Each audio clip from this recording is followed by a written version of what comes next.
Okay, sa kasalukuyan po na ang daloy po ng mga sasakyan mula Monumento patungong Bulacan ay maluwag po.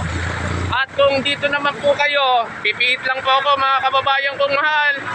At kapag ka dito naman po ay patungo po Monumento nang galing sa Bulacan sa kabilang linya, ay maayos na rin po ang daloy ng mga sasakyan. Yan po, makikita po natin live po tayo ng mga daloy ng sasakyan ay napakaluwag po sa MacArthur Highway mula po rito sa Valenzuela City. Yan, napakaganda at maayos. Maging ang panahon ngayon ay hindi naman masyadong mainit at maayos din po ang lagay ng panahon. Yan po. At maraming salamat po sa aking mga mahal na kaibigan sa buong mundo.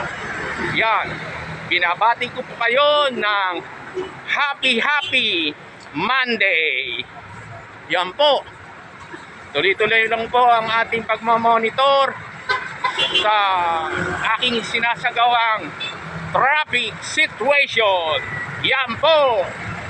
Mabuhay po kayong lahat. Maraming salamat po. God bless po.